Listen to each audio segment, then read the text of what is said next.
In this video, I'm going to share my succulent tips for beginners.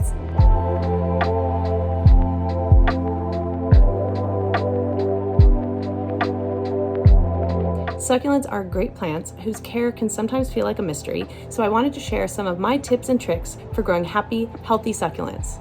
So first of all, what are succulents? Succulent is really a generalized term for plants that retain water, usually in their leaves or their stems. So they're usually desert plants, which makes them really drought tolerant, and plants that prefer warmth. That will give you a good idea of the first step of their care. There are a ton of different varieties, from the Graptivarias to the Echeverias, Haworthias, Sedum, Crassulas, Agaves, even Euphorbia. So all these are different plants with slightly differing care, but they are all considered succulents. But don't get overwhelmed by that, because there is a lot of crossover of care of all these plants. So these plants can do well planted in containers. They can do really well planted in the ground if you have a warm climate. They can do well indoors or outdoors, just so long as their basic needs are being met. So my first tip for happy succulents is where you keep them. Placement of your succulents is really key to making them thrive. It all goes back to them being desert plants. They want to be kept somewhere warm and somewhere dry and somewhere bright.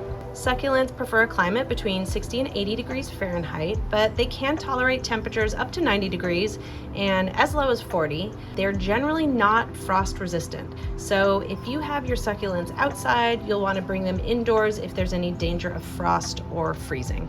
That said, there are some varieties of succulents, such as Sempervivum, which is also known as hen and chicks, which can withstand colder weather and frost. On the other end of the spectrum, if you're experiencing very high temperatures over 90 degrees, you might want to either place your succulents indoors in the shade or under a shade cloth. My next tip for succulent newbies is light. Lighting is key for keeping your succulents looking good. Succulents need a lot of light to thrive. They are not low light bathroom dwelling plants. So if you do keep your succulents indoors, you'll want to keep them near a bright window or add a grow light. If you're in a warm climate, succulents do really well outdoors. Some do better in bright direct sunlight, and others do better in bright indirect light. So that means bright filtered light or brighter shady spots.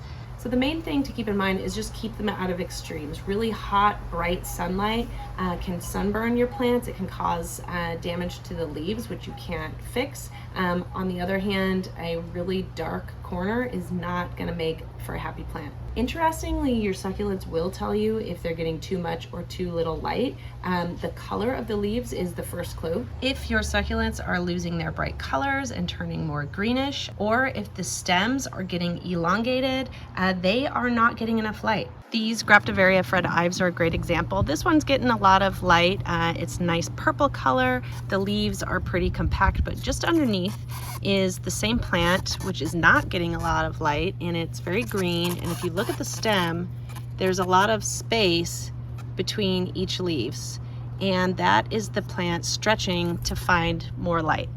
I had this cute little succulent indoors on a windowsill. It was stretching, as you can see, down between the leaves down at the bottom, and once I put it out on my bright patio, the leaves started going purple again, and there's a lot less space between the leaves. These Fred Ives, which are in really hot direct sunlight, they're almost yellow. They're dropping leaves. Some of these other plants nearby have kind of leaf damage, and that is a sign that they're getting a little bit too much light. So you can really control the color of your succulents by the light. Stressed succulents, now this is a copper tone sedum. When it is in the hot direct sunlight right there, it goes that beautiful rich orange color, whereas the same plant, which is in the shade, it's a lot more green. So you can kind of control the color of your plants by how much light they get, and a lot of it does depend on the variety. So this variety does turn bright orange with stress, good stress, lots of direct sunlight, and it turns more green in the shade with a lot more water and less stress.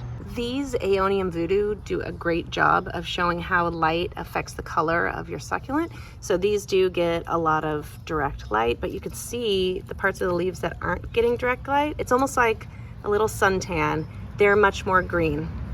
So if you want brighter, more vibrant succulents, give them more light. Now, let's talk about watering succulents, as that seems to be the biggest mystery surrounding succulent care, and it really shouldn't be. Watering succulents is actually pretty straightforward when you're used to it. So I keep reiterating this. Succulents are desert plants. They do not need to be watered very often, and they do not want to be in soggy soil. So succulents retain their moisture in their leaves. That's what makes them succulents. That is the defining characteristic of succulents. So in that sense, they can go for long stretches of time without being watered. And you need to keep that in mind when you're watering your succulent. You want to keep them dry most of the time. Overwatering is the main reason people kill their succulents. And what happens is the succulents take on too much water and their stems and their leaves begin to rot. And that's bad news for a succulent, because once it takes on rot, it's really hard to reverse the process and save it. People are always asking me, how often should I water my succulent? And that's the wrong question to be asking, because it totally depends on the conditions, right? So like this flower pot is very different to this flower pot, which is very different to this flower pot, which is also very different to a succulent that is planted directly into the ground. So rather than say something like water once a week or water once a month, really only water when the soil is completely dry. And that means you have to check the soil. So for example, this succulent arrangement, which is getting a little bit old and needs to be redone, I'm gonna just stick my finger in this soil, and this soil is completely bone dry. So I could water this.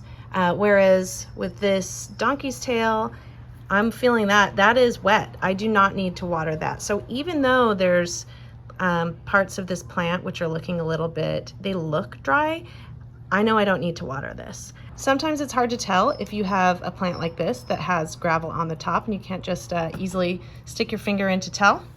You could use a water meter, which just simply goes into the soil, and that's pretty dry, so that could be watered. I wouldn't want to water this if it's anywhere near the green. I'll only water this if it is at the red. And even more affordable than that is a chopstick. If you stick a chopstick in, now this is dirty because I use it for this purpose, but you stick it in, stick your chopstick in. If it comes out and has moisture on it, you know not to water. This one's bone dry, as we suspected, whereas, you know, if you put it in here, which is wet, you can see that it's wet.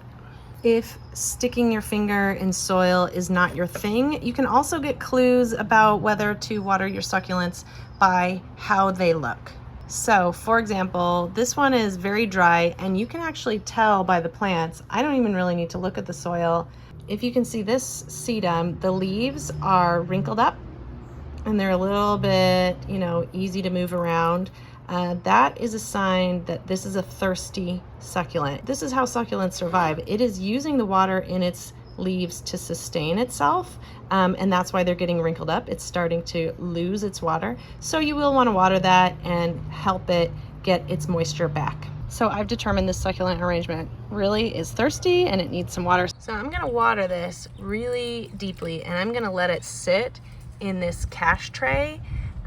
This pot has a drainage hole. If you have your succulents in a pot, you should always have a drainage hole so that the water does flow through. And I'm gonna let that sit in there and soak in all that water. Not only that it's going into the soil, but it is going into the leaves of these plants. So I'm gonna leave it in this cache tray for a while, at least an hour, if not longer. Once I see that the water in this tray is not going down anymore, and I know this pot and all the plants are not taking on any more water, I will take it out and then let it fully dry out before I do any more watering. So I talked a little bit about knowing if your succulent needs water. If your succulent is getting a little bit squishy, if the stems or the leaves are going dark and squishy, That is a sign of rot. Sometimes you can save a succulent from rot.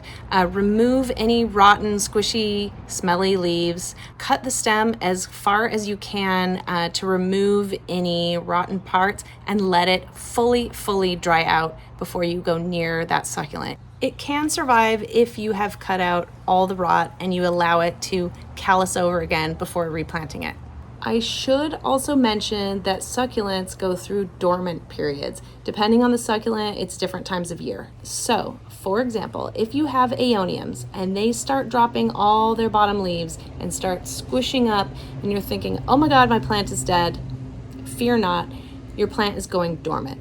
Aeoniums in particular go dormant in the summer months. It is their way of conserving water and surviving long periods of heat and drought.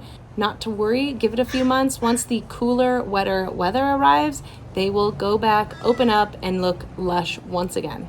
Different plants go dormant at different times of year, so it could be worth looking up your particular plant and seeing what time of year they go dormant. So if your succulent suddenly stops growing and looking full, don't sweat it. It could just be going dormant.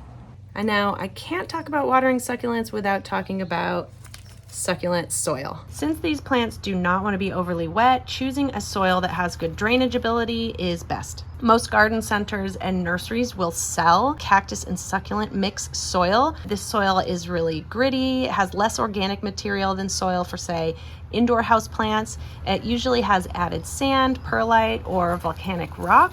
And again, that allows for better drainage and also helps the soil dry out more quickly. If you cannot find a specific cactus mix soil, you can amend other soil with sand or with perlite, vermiculite, other gritty materials to make it better suited for succulents. If you are planting your succulents in the ground, you should avoid clay soil. You can amend your soil by adding cactus mix, and that should help. Clay soil gets too compact, it retains too much water, and it's really hard for these plants to thrive. Finally, let's talk about one of my favorite aspects of succulents, the way they propagate so easily, the way you can make whole new plants from just cuttings and leaves. So just using a cut stem or a cut leaf, you can create a whole new plant and have infinite free plants for yourself. So all you really need to do, generally, if you have a succulent, cut a stem, pretend this was potted out, and then stick it in the soil and you'll have a whole new plant. That cut stem will start to root and grow. The same thing can be done with leaves. You can take the leaves, full, whole succulent leaves, stick them on the soil.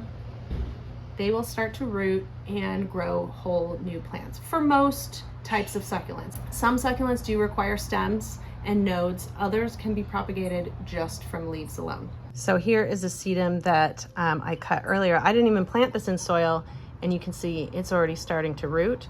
And as mentioned, you can take these sedum leaves, lay them on the soil, and they'll grow whole new plants. You can see many examples here of leaves that I had, and I just laid them on the soil and they start to grow whole new plants. And this is one of the reasons I love going to Home Depot and looking on the ground and looking to see if any leaves have dropped, because you can often just bring them home, stick them on soil, and they will start to grow whole new plants. Now I should say, as mentioned before, succulents can rot. So if you are doing this, you might want to leave it a day or two to let that wound callus over before putting it in soil. This soil is dry, and the weather here where I am is very dry, so I know I'm not at any risk of that rotting, but I won't want to water that plant until I know that that has fully calloused over or has grown roots.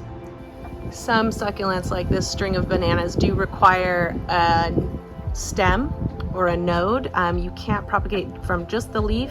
You do need the stem. You can actually see this has got aerial roots growing out where this wants to root itself elsewhere, as this is a hanging plant, but it's also works as a ground cover. So it's looking to grow more plants. So I could just simply cut this, replant it, and I'll have a whole new string of bananas. Some succulents, such as these agaves, they will also grow pups. Same goes with these haworthia. So whole new plants will just start growing out of the base of these plants, and you can pull them off and replant them and have whole new plants. And that also goes into the fact that these plants are really resilient. This is a great example. This is a plant I had found a few broken stems like this on the ground at a local nursery. They said it was okay if I took them home. I planted them up. They started growing and made this really cool succulent. And then it fell over and this part broke off. Am I worried? No, because this can quite simply be placed into the soil, and what's really cool is this stem will also most likely grow new little plants. So if you break your succulents, don't even worry about it. Don't throw them away. Put them on soil. They'll grow whole new plants.